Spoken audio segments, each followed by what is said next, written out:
هلو هلو، مرحبا.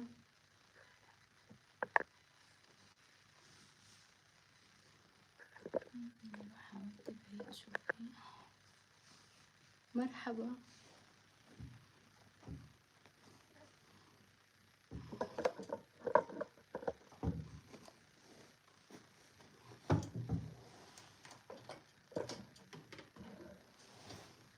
هلو. مرحبا. وصلنا للفصل ال14 في القصة. اوكي، دلوقتي الكاميرا اتجهت فين؟ في قسم الشرطة. بوارو وشارب وكل التيم بتاع الشرطة اللي كان بيحقق في القضية موجودين ومجتمعين، وكل واحد بيقول الأدلة اللي عنده.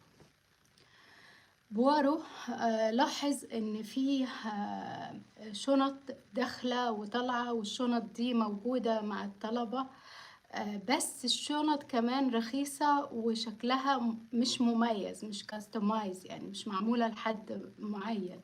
لا، الشنط دي يعني موجوده ومتاحه.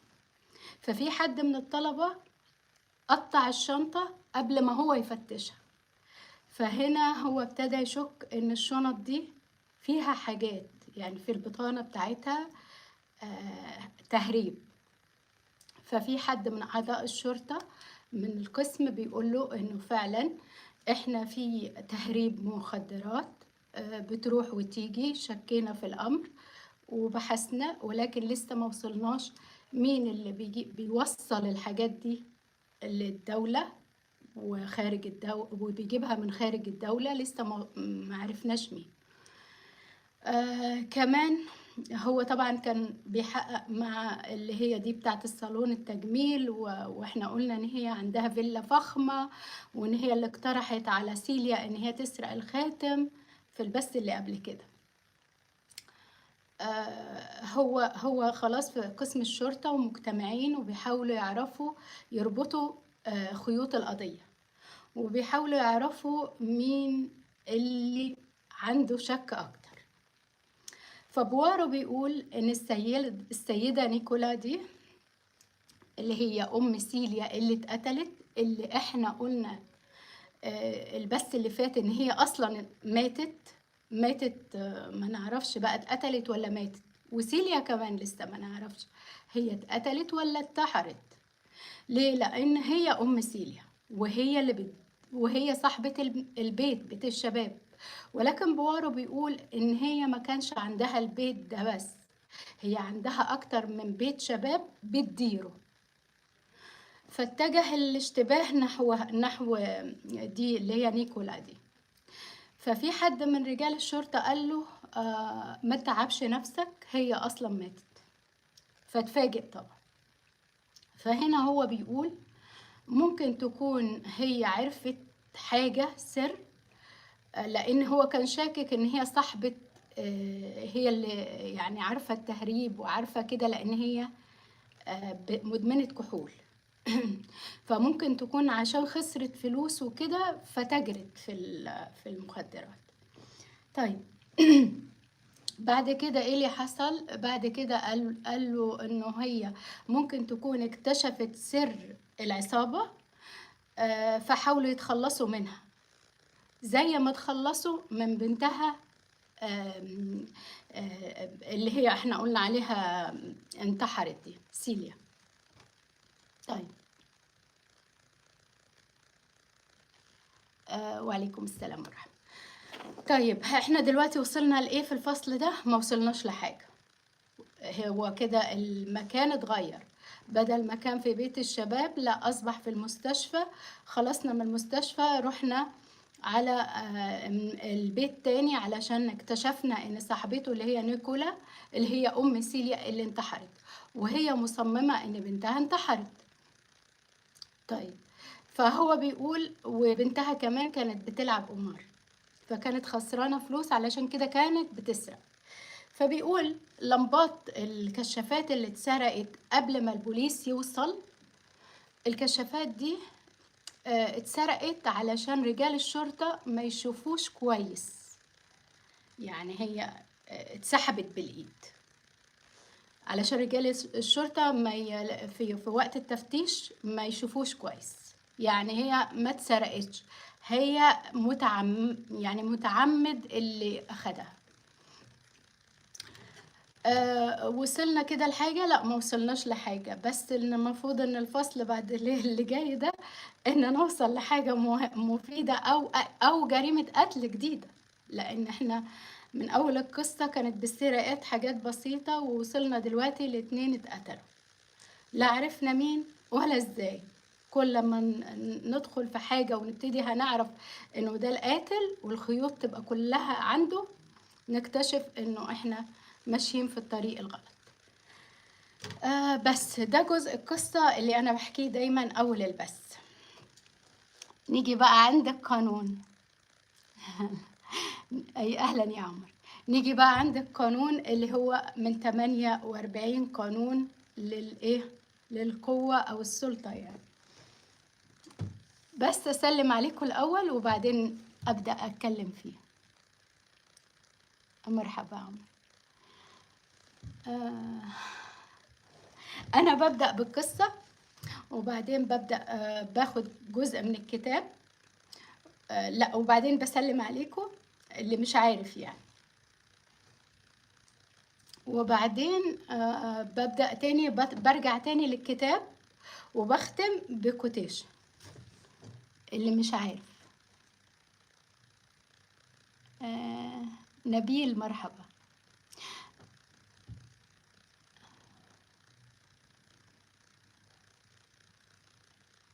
الموضوع ده ايه؟ الموضوع ده القصة دي. القصة دي احنا وصلنا فيها للفصل 14. اوكي كده اول البث انا ببدأ بجزء من قصة، بفصل من قصة. فاحنا واخدين القصة بتاعت إجاثا كريستي جريمة في ايه؟ في الشارع. فدلوقتي احنا في الفصل 13.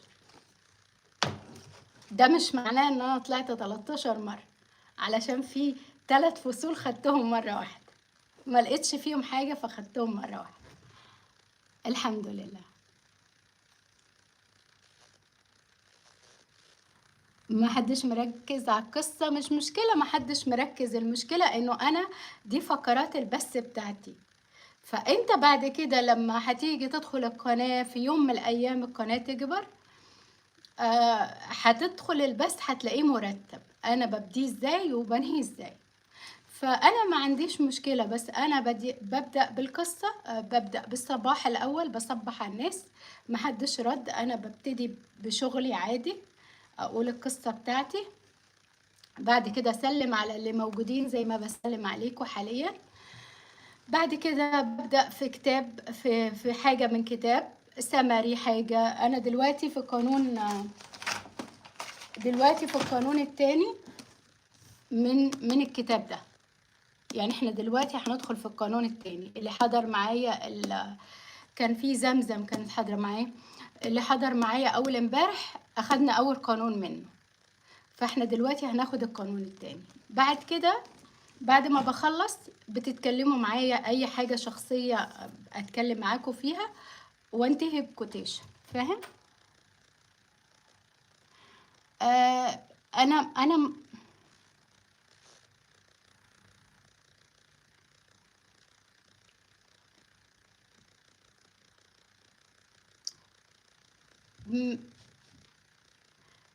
يا اسمك ايه انت؟ مش فاهمه عليك يعني.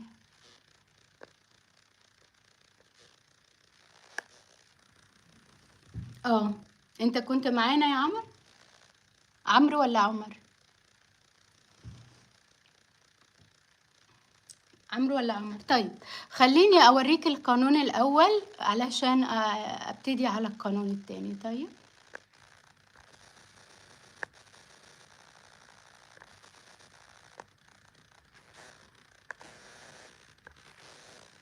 القانون الاول اهو. طيب never outshine ذا ماستر. يعني ما تلمعش على ايه، على رئيسك، ما تتفوقش على رئيسك. ده احنا شرحناه المرة اللي فاتت، وشرحنا القصة التاريخية بتاعته. لو حد عايز اعمل سمري بسرعة، اوكي. فاحنا شرحنا القانون ده اول امبارح، يعني في البث بتاع اول امبارح شرحناه باستفاضة. وشرحنا اول الكتاب، ليه الكتاب اتعمل اصلا، والمؤلف روبرت جرين، خليها جرين يعني وخلاص، اوكي. صباح الورد. فاحنا دلوقتي في القانون التاني، عشان في حد قال لي احنا عايزين نشوف القوانين، فانا عملتها بالشكل ده. القانون التاني اهو: never put too much truth in friends, learn how to use enemies. بيقولك ما تحطش ثقة كبيرة اهو، لحظة، ما تحطش ثقة كبيرة في الأصدقاء. استنى علشان أنا هقول قصة فيها. انتوا مش شايفين طبعا، أنا لازم أقوم ولا أعمل إيه؟ أوكي كده شايفين؟ أوكي. القانون أهو: لا تثق كتير في إيه، في الأصدقاء، وتعلم كيف تستفيد من الأعداء. كده تمام؟ عرفتوا القانون؟ عرفتوا القانون علشان أشرح القصص اللي عليه.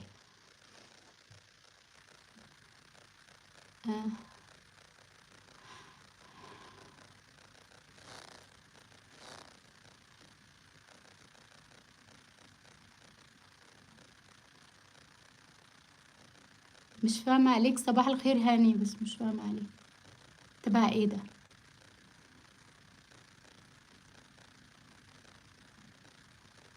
شكرا. طب تمام، حلو قوي.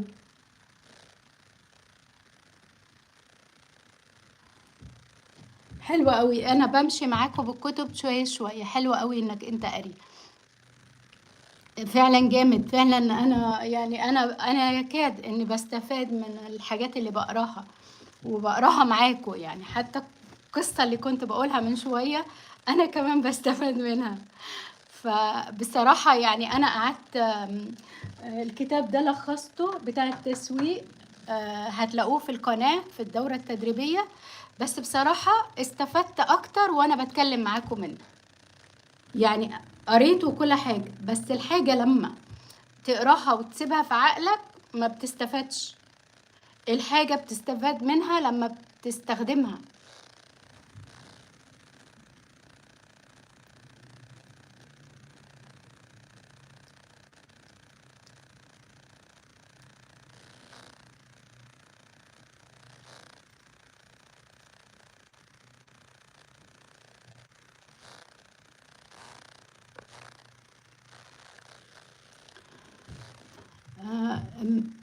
اهلا اهلا. المهم انا جايه اقول ايه بقى من القانون ده. انا جايه اقول ايه يا جماعه؟ ما فيش داعي لتعليقات ملهاش لازمه. يعني اللي عايز يصلي يتفضل يروح يصلي، اللي مش عاجبه البث يتفضل، تمام، انا ما فيش مشكله.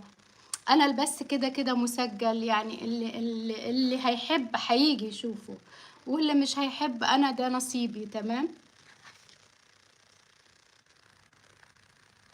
هكذا.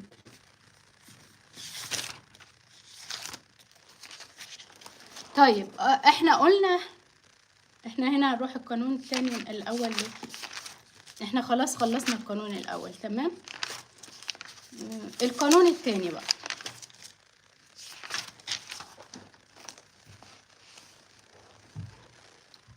عايز يقول ايه؟ عايز يقول ايه؟ انه انت تحول اصدقائك، تحول يعني ما تثقش في اصدقائك وتحول اعدائك لاصدقاء. عاوز يقول ايه؟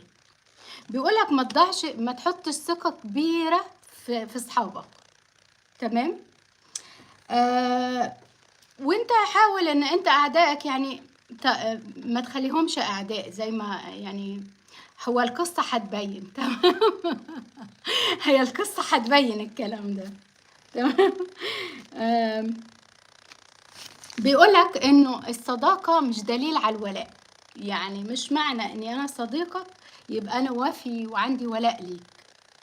وممكن ان مشاعرك دي اللي هي المشاعر اللي هي بينك وبين صديقك تقودك لقرارات غلط. يعني انت مش المفروض ان انت تقرر بعاطفتك، المفروض ان انت تقرر حسب الكفاءة، الانجازات.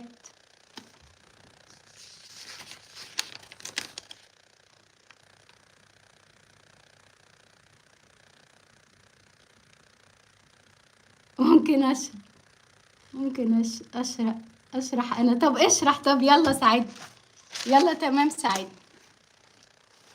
طيب بيقول ايه روبرت غرين ده؟ بيقول ايه؟ بيقول ايه دليلك يا عم الحاج انت على الكلام ده؟ ايه دليلك يعني؟ يعني منين جبت القلب الجامد ده وقاعد تقول لنا اعملوا كذا وما تعملوش كذا؟ قالك بناء على قصص تاريخية. طيب ايه اول قصة؟ صباح الورد. سلار سلار صباح الورد. ايه اول قصة؟ قالك الامبراطور البيزنطي، اللي هي طبعا كان في امبراطورية بيزنطية قسطنطينية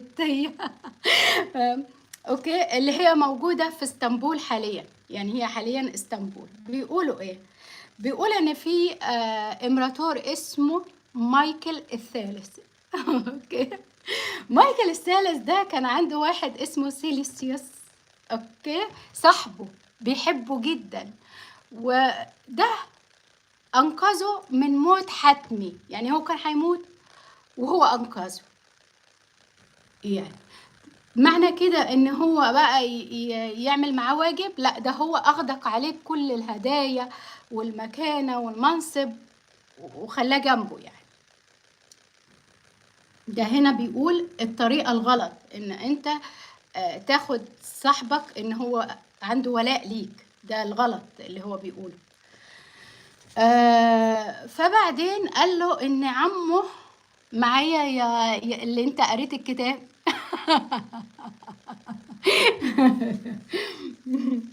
عمه برديس ده برداس بيقول له انه عمه يعني هو لما بقى قريب منه وبقى في منصب، فلقى عمه وزه على عمه بالعربي زي ما احنا بنتكلم كده.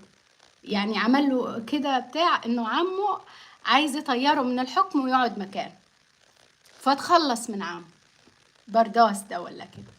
صح ولا لا؟ ها؟ لا،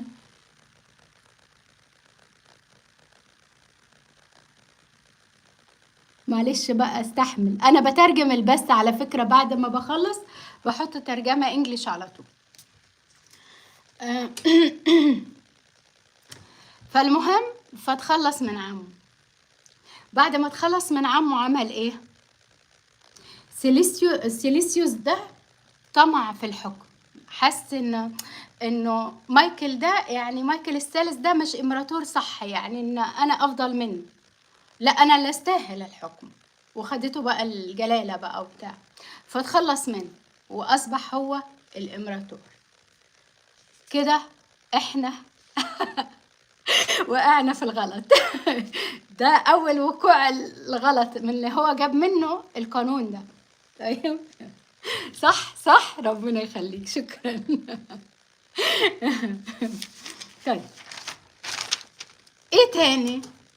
ده في القرن ال19، الكلام ده في القرن ال19. تمام. القرن العاشر بقى قبل الميلاد. طيب ها، استنوا ما اتاكد عشان ما غلطكوش، عشان ما يبقاش غلط. تمام. لازم ايه؟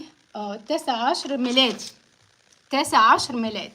طيب القرن بقى اللي بعد كده، وبيقولك انت تستفيد ايه اصلا من قصة سيليسيوس واسمه ايه ده ومايكل. بيقولك حاول ان الشخص اللي ترفعه ما يبقاش منافس ليك، لان هو كده اصبح منافس فقتله.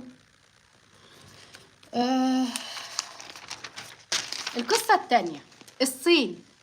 قصة على فكرة، القصة التانية في الصين، وفي ضد القانون كمان في الصين، بس هقولها في الآخر. الصين سوانغ اسمه سوانغ اسمه سوانغ ايوه اسمه سوانغ. طيب ده كان امبراطور وقائد جيوش، فالجيش بتاعه لما وصله للحكم خاف منه، يعني هو خاف ان الجيش ده يتخلص منه كمان، فهو وصل للحكم وخاف من الجيش بتاعه يتخلص منه فيما بعد. فعمل ايه؟ جاب الجيش وعزموا على الغدا ولا العشاء، هي مأدوبة يعني، انا والله مش عارفاها وقتها كان ايه، مش عارفاها كان صبح ولا ليل عنده خلاص انا ما اعرفش كان صبح ولا ليل، هي مأدوبة عشاء. جابهم وقعد يقول لهم ان الحكم صعب ودنيا صعبة وهتواجهوا مشاكل كتير وعدم استقرار ودنيا، شايلهم الهم يعني بالعربي، شايلهم الهم والمسؤولية، وعرض عليهم يديهم مكافآت مالية ومناصب تانية، وهم اقتنعوا، وحولهم بدل ما يعملوا انقلابات وعدم استقرار في الدولة، لا هو عمل حاجة جميلة أوي. الراجل كان دبلوماسي زي ما احنا بنقول، وتصرف بحكمة كده وعقل وتمام، وظبط حالهم وظبط حاله صح ولا لا؟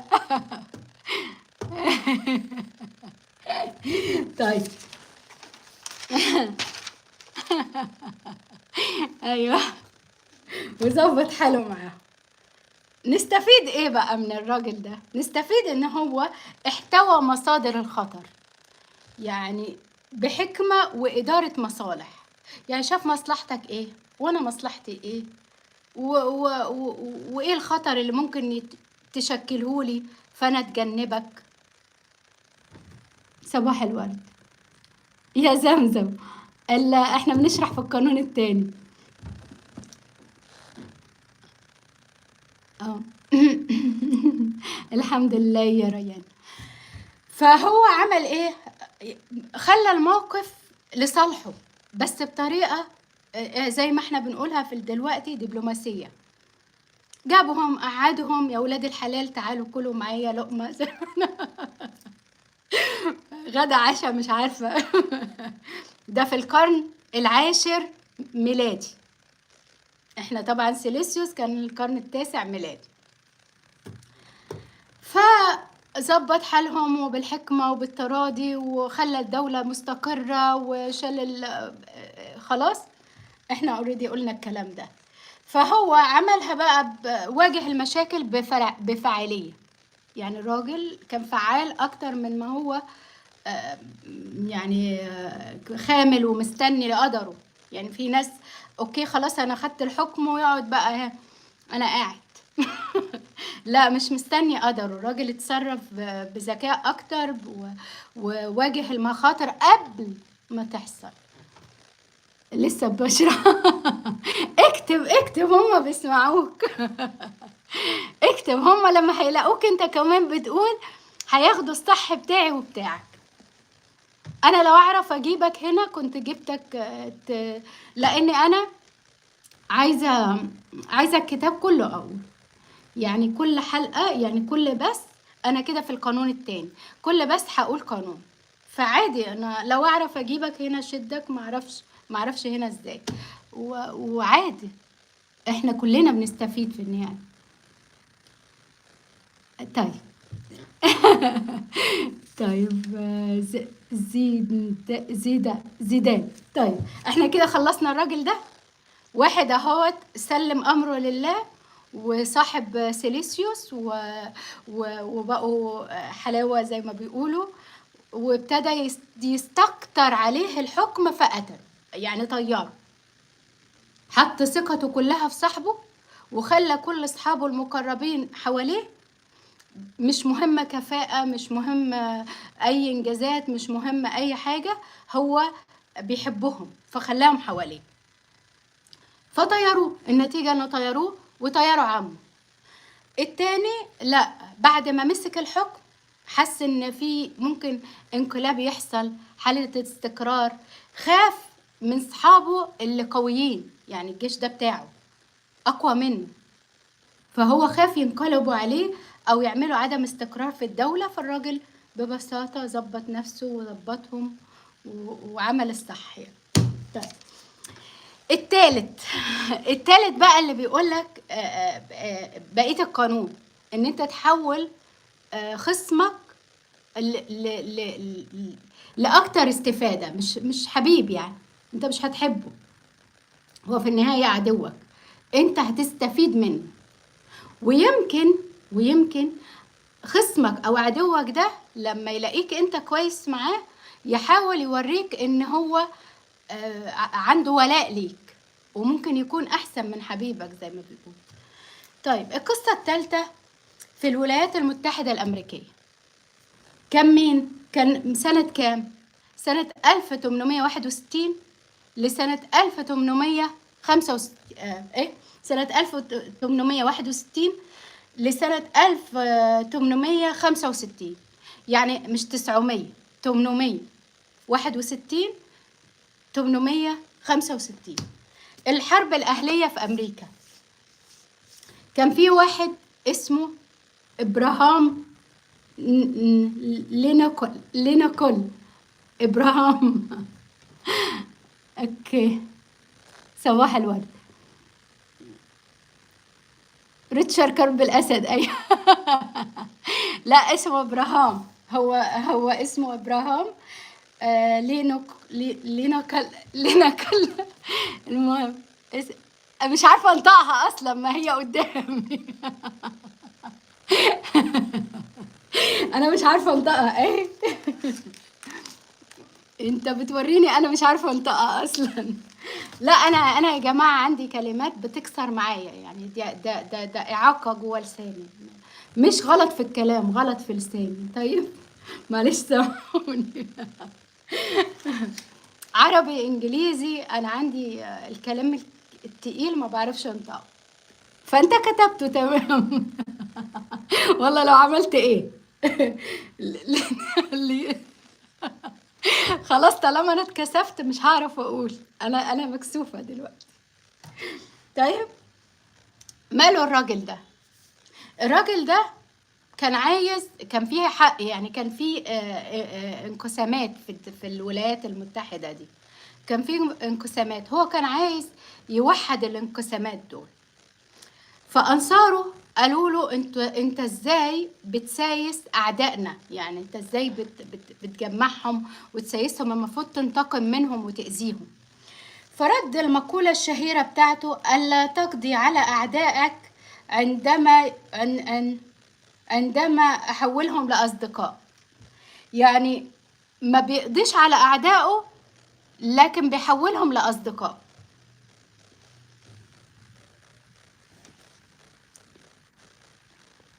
دي مقولته هو شهيرة، يعني كوتيشن زي ما بيقول.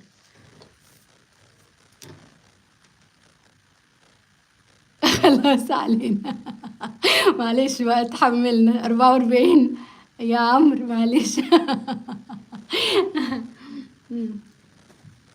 فألا أقضي على أعدائي عندما أحولهم لأصدقاء.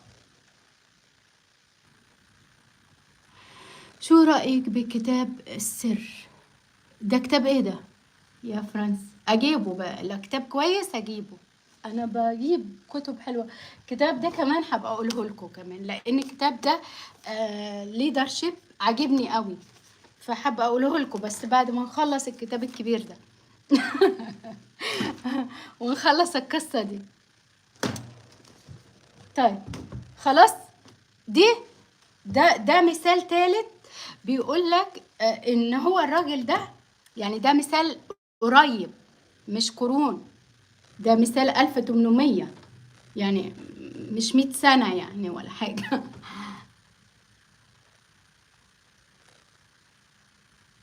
مسلم مش فاهم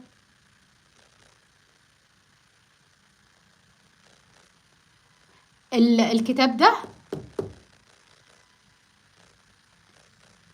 يا 700 علشان ما انطقش اسمك غلط، يا 877 ايه. مش فاهمة الكتاب ده. الكتاب ده لازم تعرفه. يعني انا كنت خايفة اشتريه بصراحة يعني. واللي اللي في المكتبة هو اللي رشحهولي. قال لي انت مش عايزة إدارة؟ قلت له اه. عايزة تسويق؟ قلت له ايه دخله في علم النفس؟ قال لي ما هو انت لازم تعرفي نفسية اللي قدامك عشان تتعاملي معاه. فانا طبعا، انا ايه دخلني في علم نفس؟ قال لي اقري اي كتاب يفيدك، طالما هيفيدك وينمي مهاراتك اقريه. فالراجل ده اقل مني تعليم، ولكن هو انصح مني. يعني هو قاري، هو ماسك المكتبة وقاريها. امم ما انا دلوقتي في القانون التاني على فكرة، انا طبقت القانون ده. القانون التاني ده انا طبقته، او غالبا ما بطبقه، عشان انا ما عنديش اعداء اصلا، او بعتقد كده. يعني انا بعتقد اني ما عنديش اعداء. يمكن عندي وانا مش عارفة، بس انا ما بحاولش اخلي اللي قدامي عدو. بحاول قد ما اقدر اني انا احتوي الموقف ولو حاجة على نفسي. طيب احنا هنا خلصنا القصص. تحليل النفسي بقى.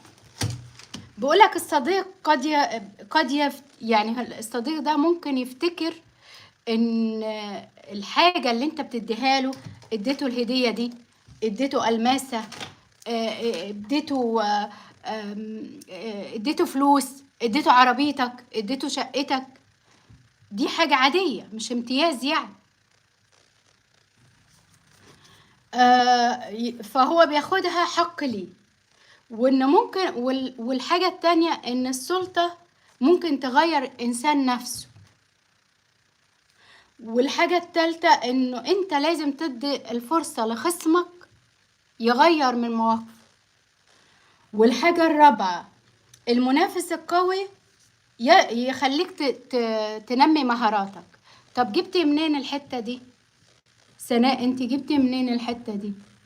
بيقولك الصين الشيوعية كان في اليابان بتحاربها، بس انا مش ذاكرة المثال يعني. فلما كانت بتحاربها طبعا سونج ماو ده ولا اسمه ايه حاجة كده، قالوا له ما تحاربش، هي اقوى مننا اليابان. فقال لهم انا عايز احارب علشان جيوشي تتعلم وتاخد خبرة وتطور من نفسها. فقام الحرب.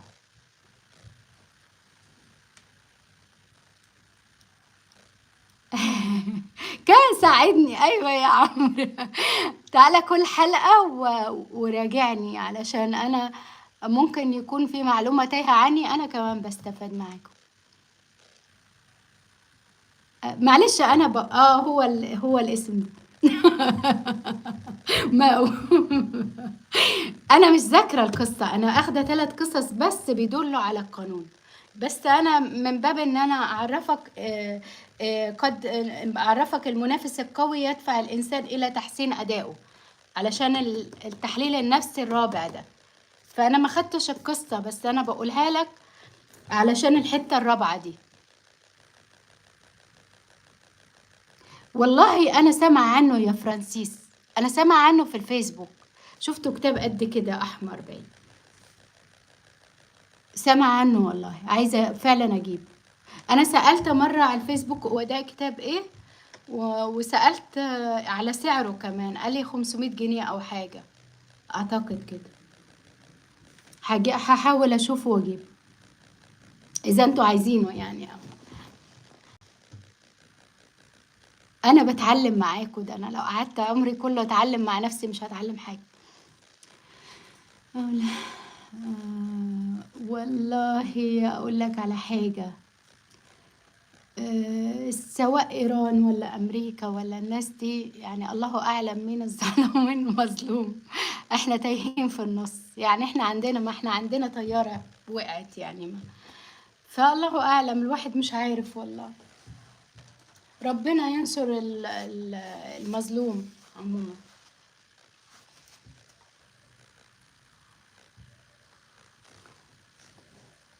بس انا اعتقد ابو حنان ده جاي الفكرة، يعني هو جاي لفكرة معينة يأدبنا بيها ويروح. ما هو اصل ربنا قادر ياخده عادي. بس هو ربنا حابب يصعبها علينا عشان يمتحننا، عشان لما البلاء بيجي كويس، لما يبتليك وتتصرف بحكمة، يبقى انت كده اثبتت وجودك. هي عمالة بتتقل علينا احنا فلوس يا ابني. فلوس.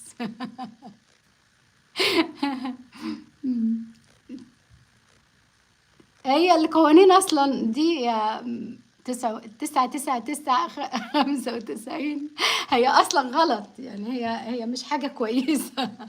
بس احنا لازم نعرف، يعني احنا لازم نعرف اللي حوالينا عشان نتصرف معاهم. هي دي حاجة اصلا شريرة، ده الشيطان بيتكلم معاك يا بقول لك الو، انا الشيطان احدثك.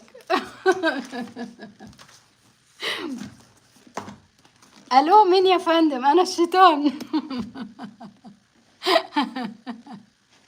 بس لازم نتعلم يعني. طيب انا هنا ستيفن ارت في هنا عنده مقولة، علشان انا لازم اقول مقولة. بعد كده بقى انا كده خلصت، ممكن تسألوني اي حاجة عن نفسي. بيقول ايه بقى؟ جايب هنا سامويل جونز، بيقول ايه؟ لا يمكن ان تكون هناك صداقة بدون ثقة. انا طبعا جايبه الكوتيشن دي بناء على القانون كمان. اوكي. وليس هناك ثقة بدون نزاهة. يعني ما ينفعش اصلا تبقى بتصاحب حد انت مش واثق فيه، وكمان ما ينفعش ان يكون الصديق مش نزيه.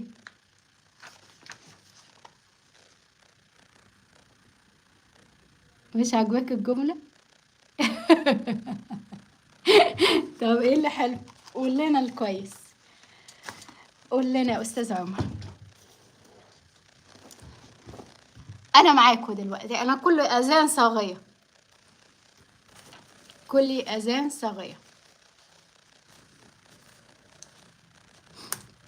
الإضاءة مخلياني حرانة جدا.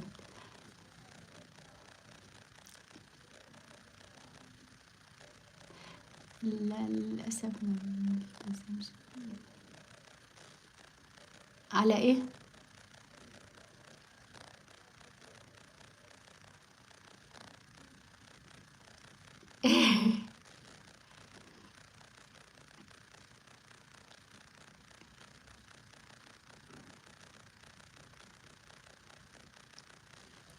قولي اسمك يا 8774. قولي اسمك علشان أقول لك شكرا.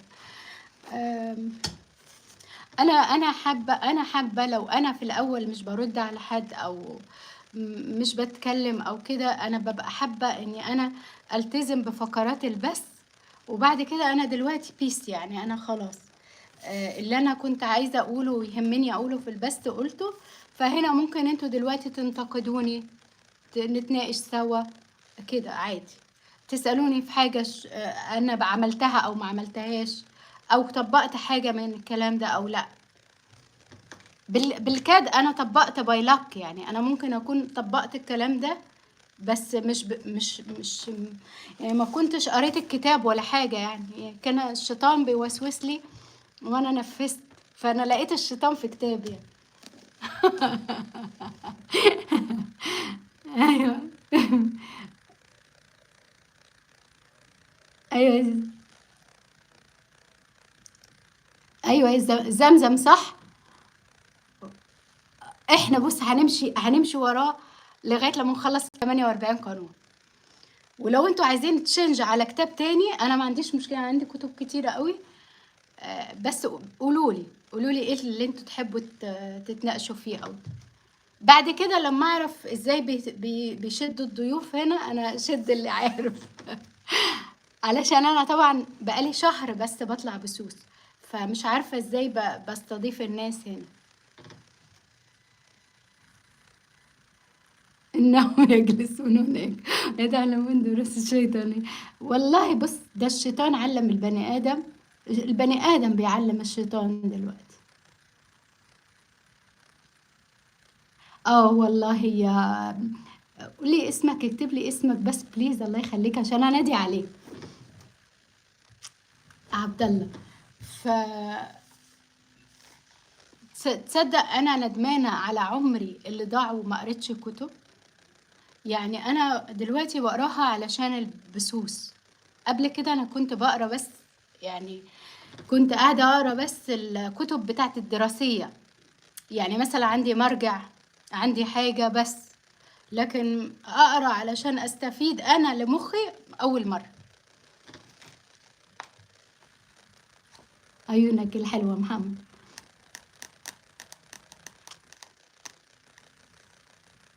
عيونك الحلوه زمزم. زمزم صح ولا انا غلطانه؟ انت كنت معايا البث اللي فات.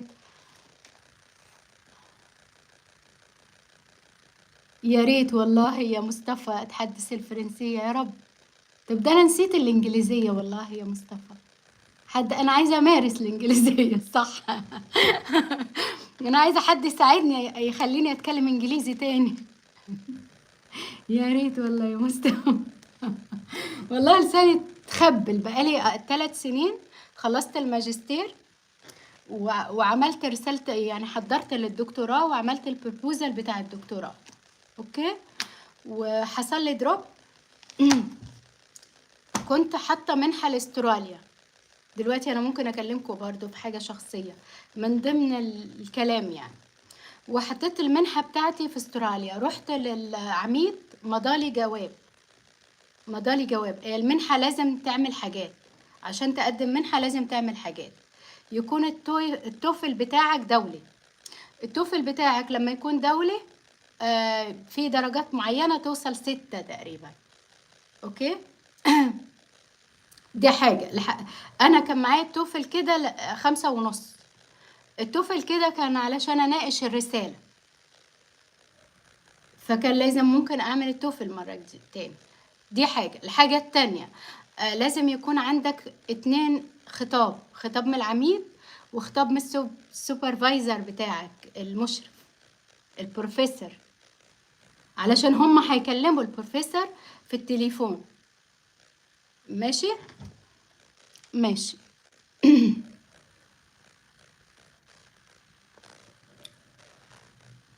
والله لا والله، بس انا لما استراليا ردوا علي، تعرفي 100 800 8125. والله ردوا عليا. هو البروفيسور هناك في الجامعة في استراليا رد عليا فعلا، بس رد عليا يعني في، انا بعت كتير للمنح ما ردوش خالص. والله ولا عبروني. بس دو الجامعة دي لا ردت عليا. والبروفيسور قال لي معلش انا عندي مجموعة طلبة كتير، مش هفضى الا بعد سنتين. سنتين. سنتين يا دكتور. هاتوا.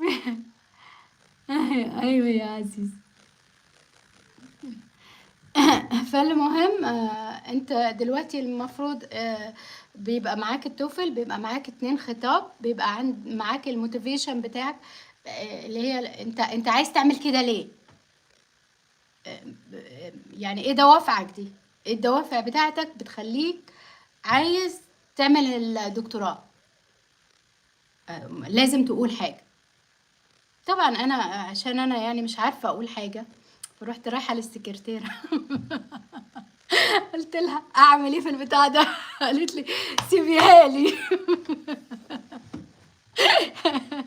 انا طبعا يعني هي بنت، هي بنتها اصغر مني فانشط، فعندها احلام وطموحات.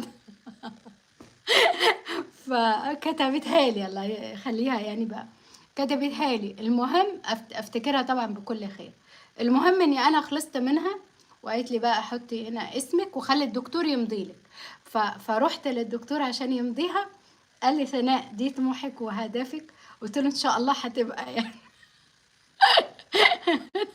اصل انا اي حاجه في المدرسه يقول لي علل او بما تفسر، او مثلا خطاب تعبيري. انا ما اعرفش اعمل الحاجات دي خالص. فحتى في المدرسه اي حد يقول لي عبري اقول له ما اعرفش اعبر، اقول ايه؟ سر التوه. أمم.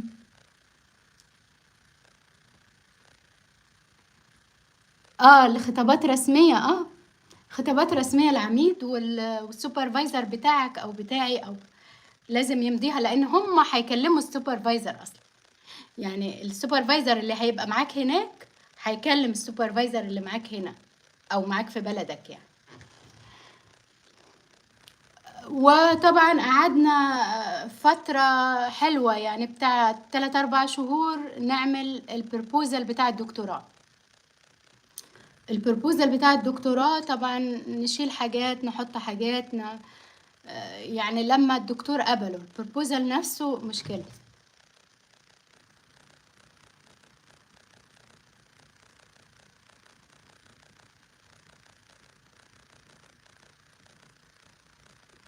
أعطيك اسم كتاب من تجاربي الشخصية. لا أنا ما كتبتش كتب.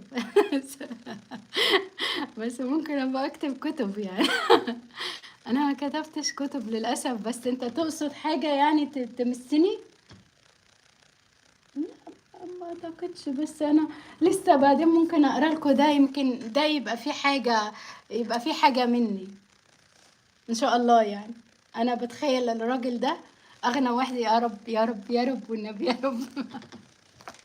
أنا بتخيل يعني.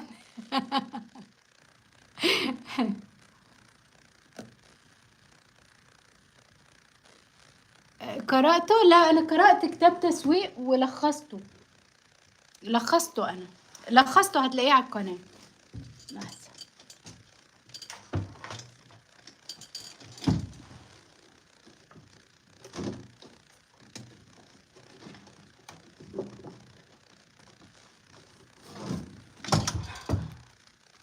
ده أنا لخصته على القناة اوريدي. ده التسويق في صفحة واحدة. ده لخصته، هتلاقيه على القناة في كورس التسويق. بس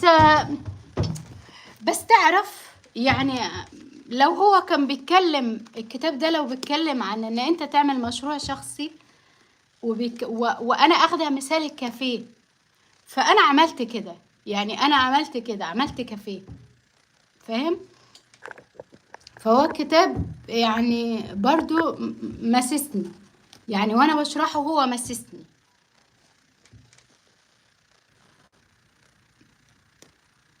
ادب عربي في انا يعني انا بشوف اصلا انت مش عارف انا خريجة اقتصاد. يعني انا عايزة قوي اقرا الكتاب ده، قوي عايزة اقراه، نقراه سوا بعدين.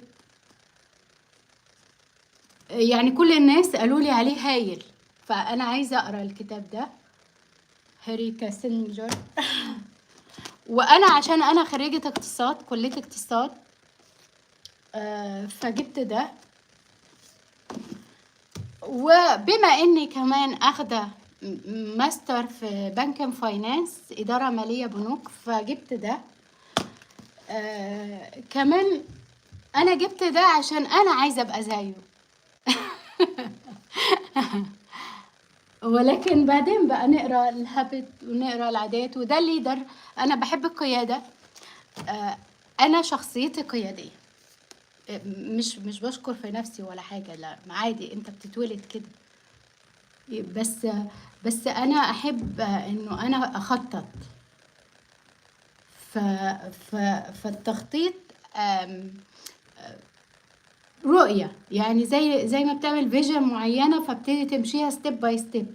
فأنا من النوع ده. يعني أنا مثلا لما يكون أنا عندي حاجة عايزة أرتبها للصبح، لازم اخطط لها. طب لو حصل معايا دروب ما لقيتش، مثلا انا عايزه اروح مشوار، والمشوار ده لازم اروحه لو ربنا راد طبعا، بإرادة ربنا، بس انا لازم اروح.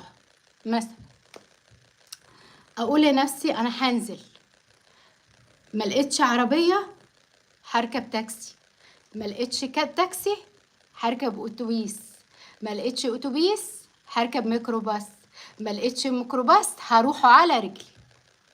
الحاجة الوحيدة اللي هتقعدني ان رجلي تتكسر. فما فيش حاجة تانية. فانا هنا كنت حاكية قصة صغيرة كده بده المنطق يعني.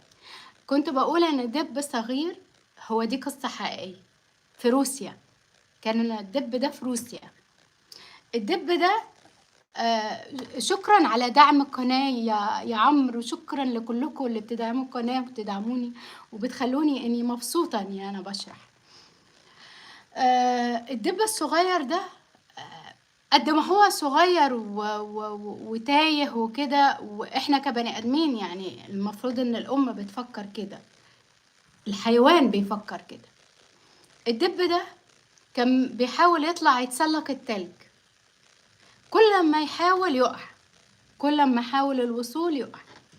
الام مش بتساعده، سابته ينزع شوكه بايده، يعني سابته يعتمد على نفسه بالعربي، مرضتش تساعده. فكل ما حاول ان هو يوصل يقع، فياخد طريق تاني، يحاول يوصل يقع، ياخد طريق تاني، يحاول يوصل يقع، ياخد طريق تاني. معنى كده انه ما فيش حاجة هتعطله عن هدفه. فانا في الجامعة، مش في الجامعة، في الماستر، في الماجستير، الدكتور بتاعي قال لي انتي ما بتعرفيش تحسبي. انا فعلا ماليش في جدول الضرب خالص يعني. اه ماليش في، اللهم صل وسلم على رسول الله، ماليش في جدول الضرب خالص. فانا كنت انترناشونال بيزنس، فضايقتني الدكتوره، كل ما اتكلم تتريق على كلامي. انا طبعا لابسه كاب ولابسه رياضي علشان ابقى زي الولد كده، عشان انا بشرح. ف فبقى انا العادي بلبس طرحه بشكل معين يعني. المهم ف... فالمهم كنت عايزه اقول ايه، فقال لي انت بتعرفيش تحسبي وهتاخدي فاينانس.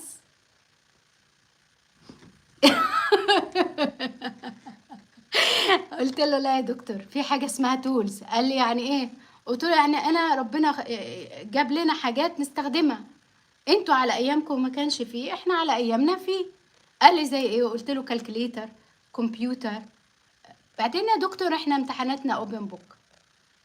قال لي يعني انت عماله تحلي قوي. قلت له لا ما بحلش بس.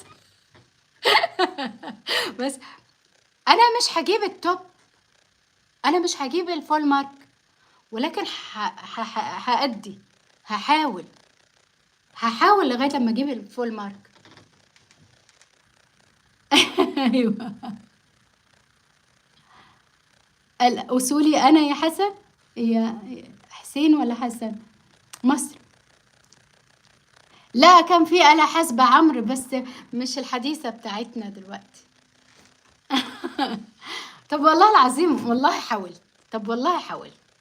جبت ولاد اخويا الصغيرين، وواحد في اعدادي وواحدة في 5 ابتدائي، وقعدتهم وقلت لهم كل يوم تحفظوني شوية من جدول الضرب. كل يوم الساعة 9 قاعدين لي على الباب، عمته عمته. انا والله ما عايزة اتعلم، روح. المهم ان هم يقولوا لي من هنا، وانا بعد شويه انسى كل حاجه. تاني يوم خلي بالك احنا في الفصل، في الجدول رقم 4. اللي هو ايه؟ 4 في 4 بكام يا عم؟ فحاولت والله ما قدرتش، ما عرفتش. ايوه والله.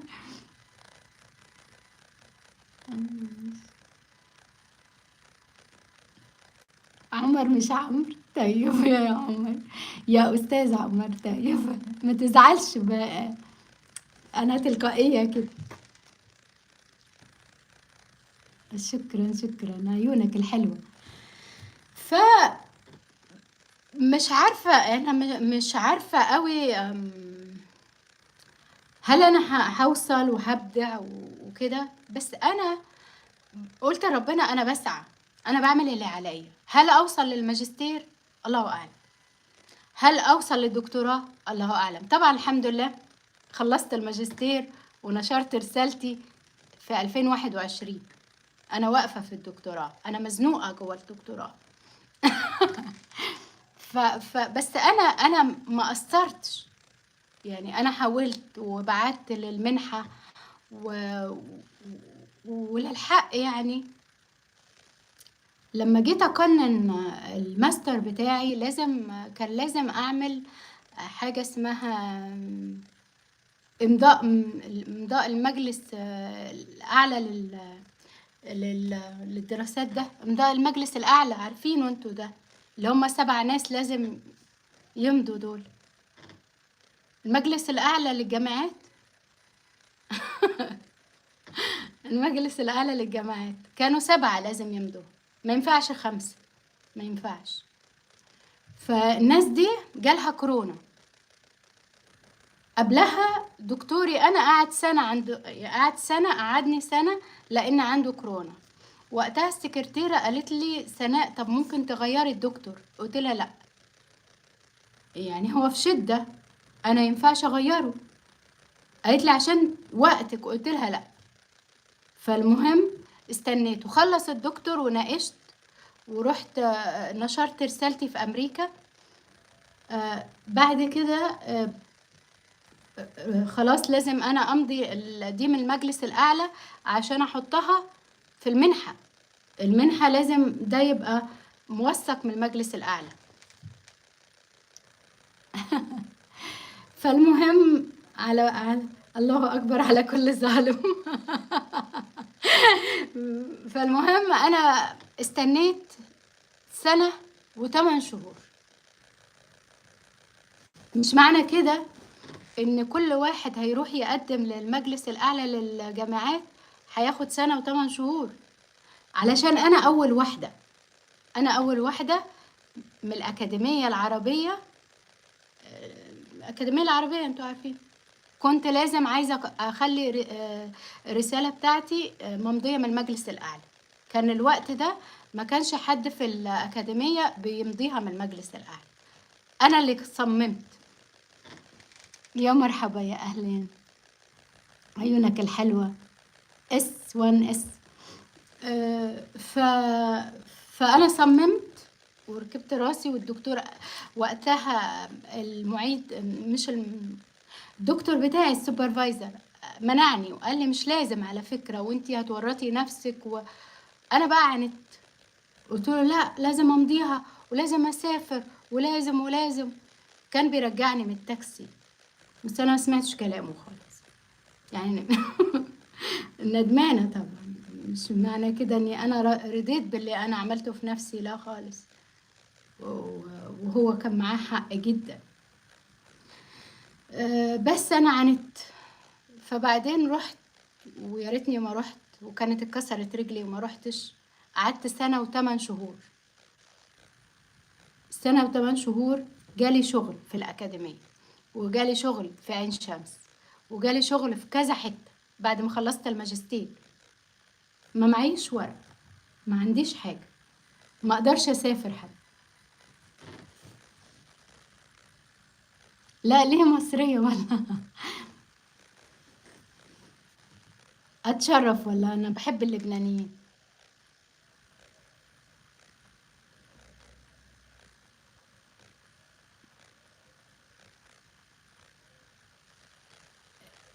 مين اللي مجهول الهوية ليس موثقة؟ اللي هو ايه؟ اللي هو ايه؟ 9 9 9 9 9. اللي هو ايه؟ لا والله انا بحكي فعلا المواقف اللي حصلت لي. والشمس طلع عندكم؟ لا لا، اضاءة بس. تلاقي طلع على اساس دي يعني. استنى ما اتنيها شوية كمان. لا مش طالع عندنا، بس انا بحب البسها.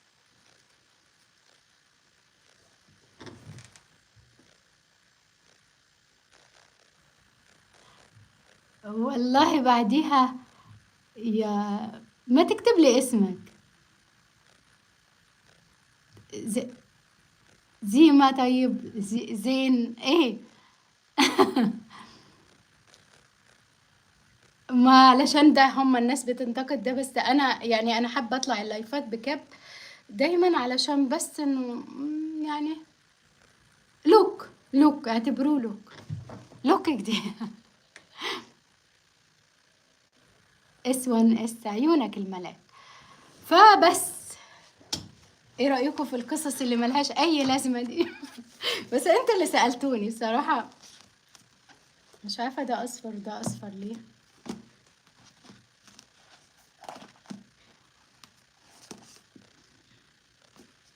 بس انا حابة ده اكتر واحد والله.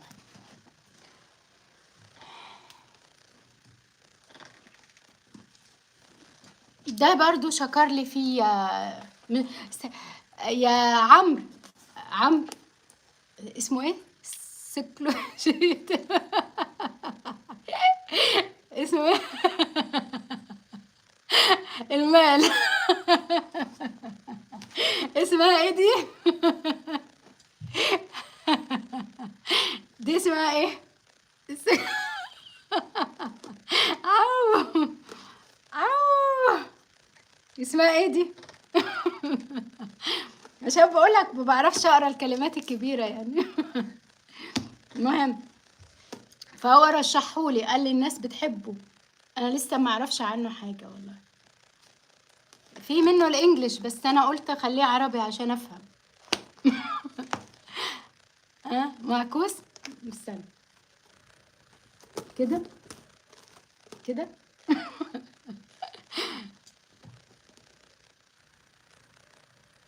سكرجية المال. سكرجية المال. طيب آه الاوشن دي كمان شكروا فيها كتير، جبته كمان. لا مش دي، بلو اوشن اهي. بلو اوشن اهي دي. ودي 10. ودي كمان شوية شوية. احنا مش هنطلع برا الكتب ليه بقى؟ يعني برا الكتب هيبقى عني. ولو في قصة غريبة في الحياة يعني أنا شايفاها إنه مش متوقعة الناس دي إزاي عملتها، هتكلم فيها. ليه بقى؟ لأن السوشيال ميديا والمحيط اللي حواليا أصبح فيه غل كتير قوي. الغل ده ما بيعلمش حاجة غير إن أنت تتعلم الغل. أصبح الناس في جواها عصبية زيادة يعني. أنا كل ما أكلم حد ألاقيه بيتعصب، مش فاهمة هو بيتعصب ليه. يعني أنا أحيانا لما حد يتعصب أقف أتنح، اللي هو أنت متعصب ليه؟ مش معنى كده إني باردة، بس أصل الموقف ما يستاهلش يعني.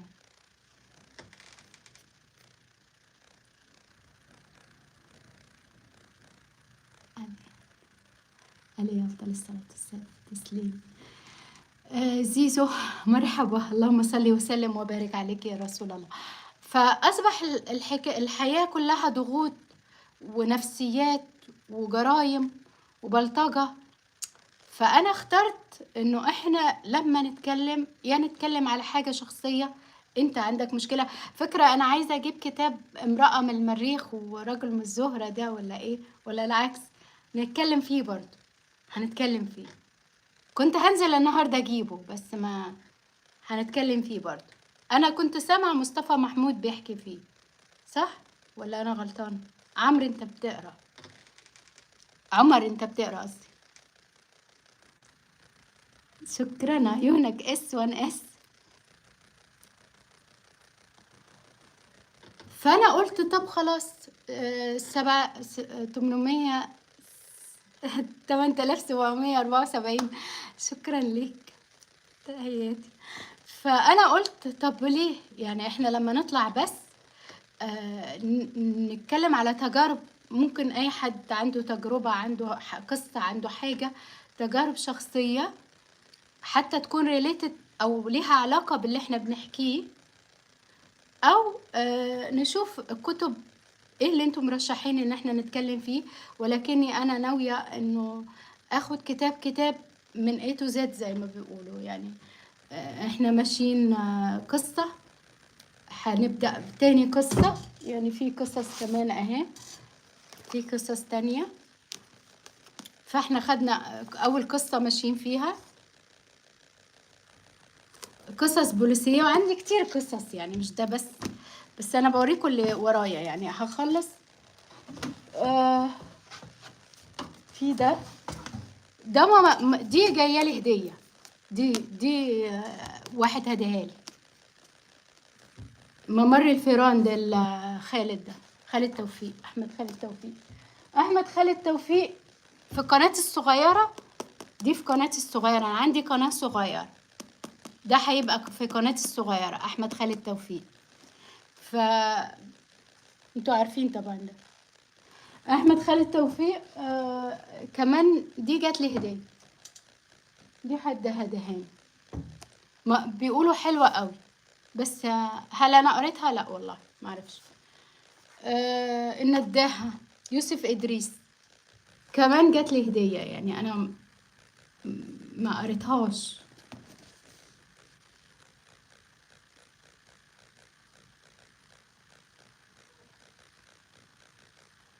لما اروح اختار صح اي شخص راح المهم ان انت تعرف قيمة نفسك، وتعرف ازاي تتحكم في اعصابك قبل ما تتحكم في الناس، قبل ما تفكر تتحكم في الناس. تعرف ازاي تتحكم في ذاتك، تتحكم في نفسيتك، تتحكم في حياتك. قبل ما تطبق على الناس حاجة، حاول تلمسك. اذا انت يعني شفتها صعبة، اعرف وانت بتشرحها ولا وانت بتقولها للناس او انت بتنصح بيها، ازاي تسهلها، ازاي تخليها مفيدة وفي نفس الوقت سهلة الاستيعاب. يعني هي مفيدة وأي حد ممكن يستوعب منك بسرعة. وحاول كمان وانت بتنصح الناس ما تفرضش عليهم رأيك، ان كل واحد له عقل وله ظروف وله تفكير. يمكن اللي انت بتحكيه ده ما يناسبوش خالص، مش بيناسب ظروفه ولا حياته ولا شخصيته. فانت بتقول الحاجة وخلاص، على رسول الله البلاغ. يعني انا ما اعرفش ظروفك، هل متفقة معاك ولا لا.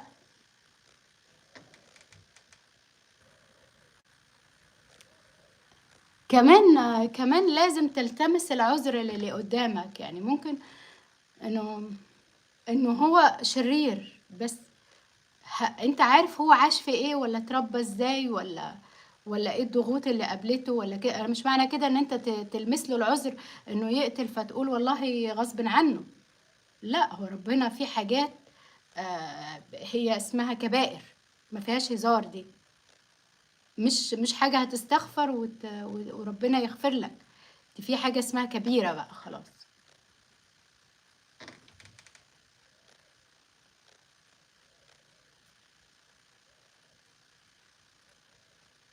الكتب المسموعة انا جربت على فكرة. عارفة جربت في ايه؟ جربت في ده، هوريكي، بس ما فهمتش حاجة والله. استني هوريك اهو. وراح فين؟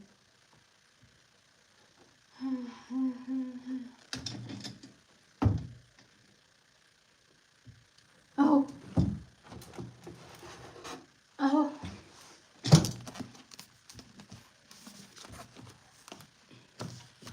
جربت في ده، اوراق شمعون المصري. استكبرت الكتاب، قلت ايه الكتاب الكبير ده؟ ده هدية من اختي. فشفت الكتاب دكتور أسامة عبد الرؤوف ده. شفت الكتاب كبير قوي، بعدين رحت اسمعه مسموع، صدقيني ما فهمتش حاجة والله. يعني انا حاولت هو انا فهمت شوية صغيرة، وهو يعني وهو صغير وامه كانت حتى وهو راكبة يعني ايام فرعون وكل حاجة، بس ما فهمتش هو ليه بيحكي. هو عاش الحقبة دي وساب كل اللي بيحصل ده وقعد يكتب. يعني يعني انا كل الدنيا اللي وفرعون بيجري ورايا وابويا وامي مش راضيين تكتب. ما انا ما فهمتش برضه الموضوع. انا ما فهمتش القصة ايه يعني. فالكتب المسموعة يا زمزم، ما الناس شكرت فيه كتير، واختي قالت لي الا تجيبيه، ما اعرفش، ما حبيتوش قوي يعني.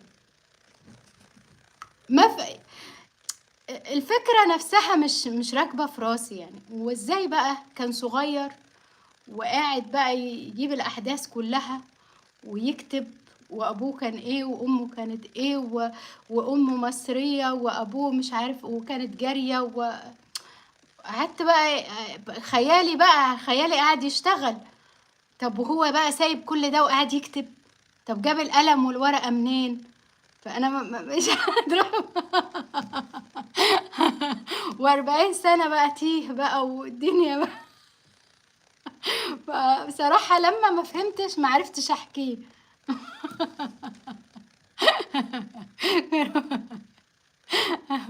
ما رش. هي بتقولي على الكتب المسموعة يعني هي جربت، فانا ما فهمتش بصراحة. يعني انا عايزة حد زيي يجيب لي الحاجة بلذاذة كده وببساطة وكده وخلاص. بمناية كده. يلا انا هسيبكم على خير علشان اروح على القناة التانية، قناة الاطفال. ف اروح العب شوية واجي، اروح العب شوية واجيلكم بعد بكرة. بس انا بجد انبسطت من النقاش والحوار معاكم، انا بحب كده قوي، وابدا ابدا مش بزعل من النقد، لان النقد لازم علشان انا اتحسن، عشان انا كمان اتعلم. ما فيش بني ادم متعلم من نفسه كده. انا امي 24 ساعة بتنتقدني عادي، وانا بحب كده جدا، بس في نقد باسلوب. وفي حاجة اسمها في حد يقول انا دي صراحة اقول له دي وقح. يعني في ناس يعني واخدة عليا، فلما يقولي انا صريح اقول له انت وقح. بهزار يعني.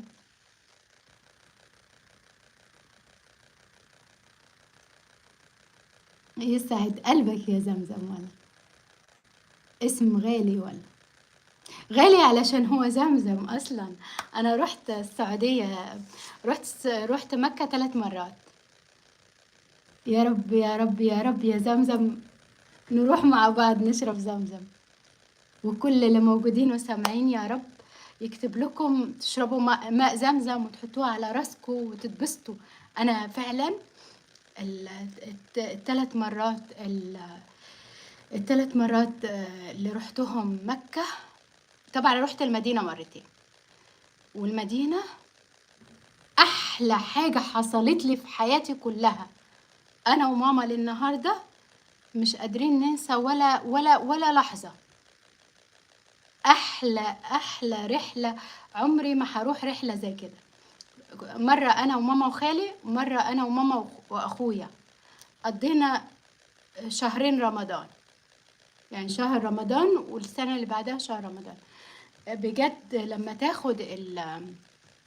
لما تاخد الطاعات بأريحية وانبساط بتتبسط قوي. مش بتاخد الطاعات على انها لازم اعمل لا خالص، بتاخدها كأنها رحلة وفسحة ومع اصحابك.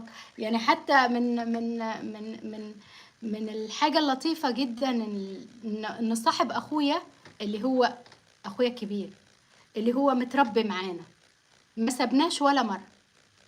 بيقول أنا مبسوط، كنا ناكل ونتبسط ونخرج حاجة عظيمة، حاجة عظيمة. ما كانش قد ما هي مناسك طبعا، قد ما احنا مبسوطين. حتى في صفا والمروة كنا بنتصور، كان في ناس وهي معدية، احنا خلصنا صفا ومروة، خلصنا خلاص، فبنيجي نتصور في أي جنب. ففي ناس بتتعب من المشي قبل ما نروح نقص الشعر، فكنا نقعد بقى شوية كده مع نفسينا، كده كأننا قاعدين في كافيه، في حاجة، نقعد على الأرض كده ونبقى مبسوطين، نرتاح ونروح نكمل تاني، لأن ماما ما كانتش بتكمل، يعني كانت شوية وبتتعب. فكنا نقعد نشرب عصير ونكمل. فكان حاجة اللهم بارك لأي حد يروح، حاجة تحفة. أنا كنت طول الوقت بضحك يعني، وطول الوقت الحجاج كانوا ينادوا عليا، وطول الوقت الحجاج لما يلاقوني أنا دايما ببتسم، يعني أنا على طول مبتسم. فكان مثلا واحد يعدي يقول لي سناء، مش يقول لي سناء، يقول لي يا بنتي، اقول له نعم. يقول لي ما تحاوليش تمشي كده، حاولي تموجي. اقول له ليه؟ يقول لي عشان ما تموتيش، عشان انا قليله، عشان ما تموتيش. كان زحمه شديد يعني، فبيقول لي ما تمشيش كده، موجي كده. فكنت اخدت ان انا موج واعدي والف واتوف حوالين الكعبه. تيجي واحده كبيره في السن تقول لي يا بنتي، اقول لها تقول لي وديني اروح عند الكعبه، اوديها. واحد كبير في السن، يا بنتي تعالي الله يخليكي، انتي وديتي فلان، وديني. اموج زحمه موت زي ما الراجل قال لي. فانا بتعلم، ما قلتوش لا انت ازاي تقول لي اعمل ايه، لا بالعكس. سمعت واحدة تانية بتقولي مثلا ما تصلي اعملي كذا، فسمعت واحدة تانية ربنا يا رب يا رب يا رب يا رب تقعد لها في عيلتها وفي أهلها وفيها يعني. قالت لي أول ما توصلي عند الكعبة وتشوفيها اتمني، اوعي تشوفيها وتعدي. أقسم بالله يا جماعة اللي تمنيته جيت لقيته على طول.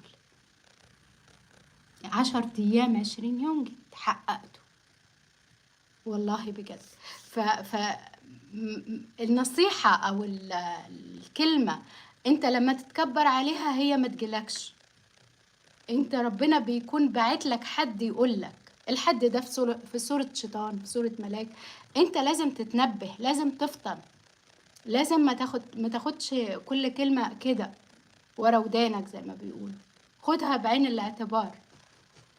يلا خليكم، باي باي، اشوفكم بعد بكره ان شاء الله بعد الفجر.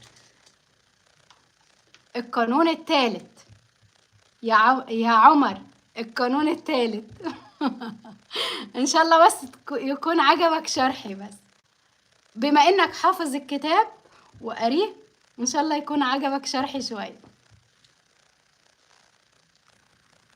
على راسي والله، هروح العب بقى في القناه التانية، عندي مسابقات وكده. انا عندي قناه صغيره اطفال مش مفعله ربح، بس بطلع لهم شويه. لا بجد عجبك ولا شويه؟ بس خلي بالك، هو حلو ان انت تقول الحاجه الثقافيه بلذاذه وهبل شويه. انا بشوف كده ان انت ما تحسش ان انت بتدرس. روح العبي. ماشي. بعض الناس يا الذكاء الاصطناعي. ايوه. لا والله، بس انا فعلا حابه اعمل حاجه انا بحبها، يعني انا بحب الكرتون جدا، فعملت القناه دي عشان الكرتون. ولكن يعني هنا دي حاجه انا درستها، فانا حابه استفيد منها وغيري يستفيد، فليه لا.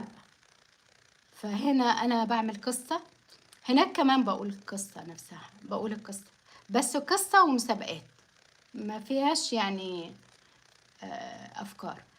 هنا أنا بقول لك قصة، بقول ماذا يحكي الكتاب زي ما احنا دلوقتي، وبقول كوتيشن، وبنحكي يعني بنحكي عن حاجات. شوفوا احنا أول خدنا المهم وبعد كده بنحكي حاجة عادي يعني. على راسي والله. 1000 1000 وده رقم تليفون. طيب والله نسي، والله مكة والمدينة وأهلهم عزم على عزمة زي ما بيقولوا. والله نفسي والله، ربنا يكتبها تاني. أقرأ موسوعة والنبي ما تقراش بقى، خلاص استناني بقى هجيب لك المفيد. ولا أقول لك اقرأ يمكن تطلع معايا وتساعدني.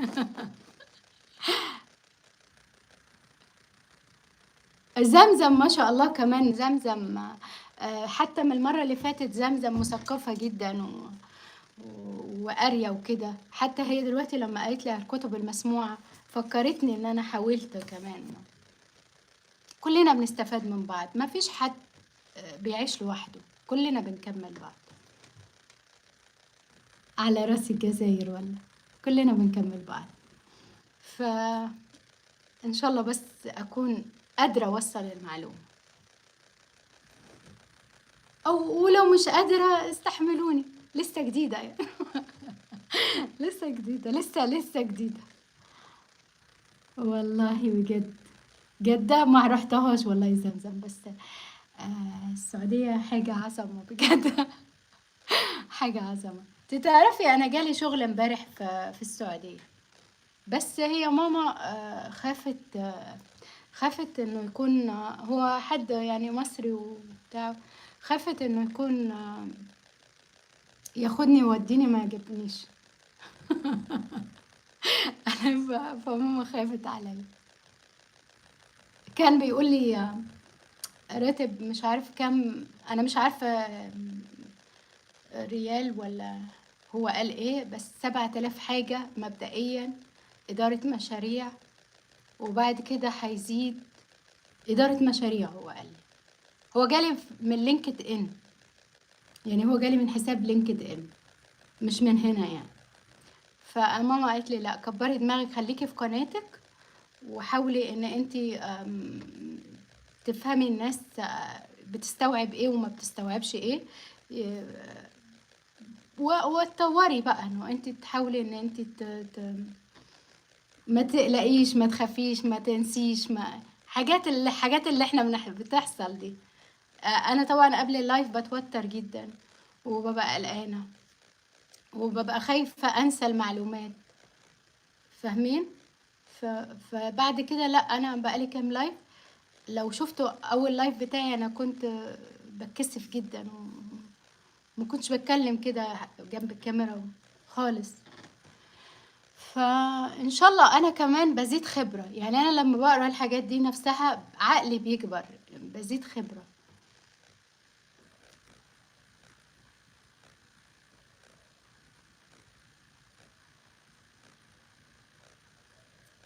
ممكن نصاب يعني. ما هي ماما خافت برضو 182 ماما خافت والله. ما هو شكله برضو صغير زمان، بس الآن كل شيء والله كاميرات مش كاميرات يا زمزم، أنا مش فارق معايا طالما انتي بتعمليش حاجة غلط خلاص. انتي واحدة حاطة ايدك على الكعبة، معقولة انتي تعملي حاجات تضر الناس؟ يعني حتى ايدي ربنا جابك نداكي وقالك تعالي حطي ايدك على بيتي، ربنا اصطفاكي جابك وقالك تعالي حطي ايدك على بيتي. انتي بقى ضميرك مش كويس، دي حاجة ترجعلك، بس هو جابك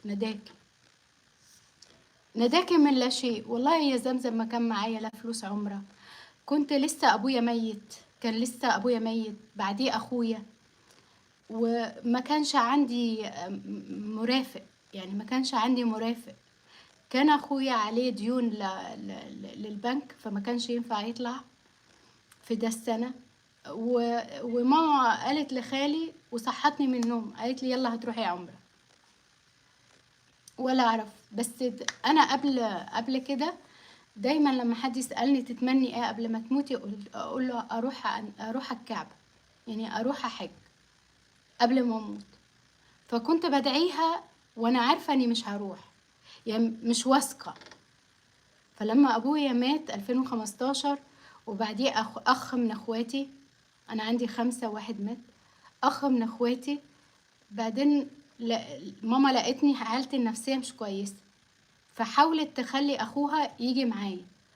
تاني سنة كمان ما رتبتلهاش، تاني سنة اخويا الكبير قال خلاص هروح زيكم، فسد الدين كده. فروحنا 2016 تاني، فروحنا رمضان 2015 ورمضان 2016. وانت عارفة طبعا الحرم كان اتعرض لتفجير، كنا موجودين احنا في الوقت ده. فما اعتقدش انك تحطي ايدك على بيت ربنا وتضري الناس. يعني اوكي ضري نفسك بقى، انت حاجة ترجع لك، هتروحي تستغفري تتوبي. ما اعتقدش انك تفكري تعملي حاجة من الكباير، حتى لو هتعملي حاجة غصب عنك، بس الكباير لا. ما اعتقدش، هو ربنا ناداكي واصطفاكي وكده، هتعملي بني ادم انت في النهاية، مش ملاك، ولكن مش هتضري حد. يا رب يا رب يا رب، مش عارفة رقم التليفون بس 1000 يعني. يا رب. يا رب، وانت كمان وكلنا يا رب أجمعين. لا بجد رحلة عظمة. لا انتوا علشان تتبسطوا فعلا لازم انا اروح معاكم. وانا كنت امشي يا حاجة يا صغيرة. كانوا ينادوني يا حاجة يا صغيرة، مع ان في اصغر مني بس انا بضحك كتير. يعني ماما بتقولي بتمشي تعمل كده، تبتسمي لمين انتي؟ يلا اسيبكم على خير. باي. شرفت بيكم بجد كتير. بعد بكرة بعد الفجر خلاص.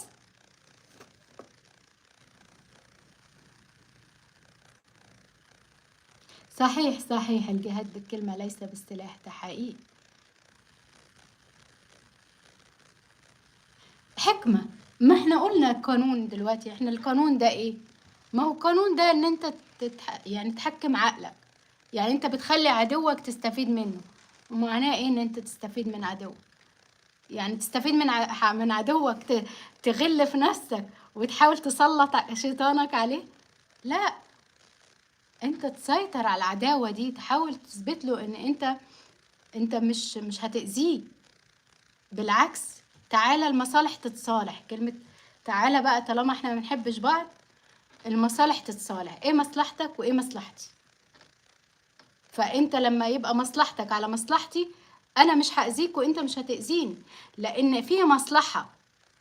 لو انا وانت كأعداء بنينا بيت، يعني انا وانت بعد الشر طبعا، يعني بنينا بيت كده، فانت ليك نص وانا ليا نص، نروح نهده، ما انت خسران وانا خسرانه.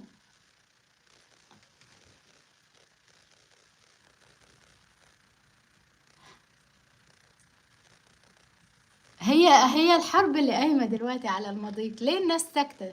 ليه الناس مش يعني ليه ما فيش حد فيهم عارف متكتفين؟ اصل دي مصلحه واحده، كلها مصلحه واحده، كلها للعالم كله، وانت مش هتضر نفسك لوحدك. بس يعني. باي باي. باي. هتكتبوا حاجه تانية ولا اروح؟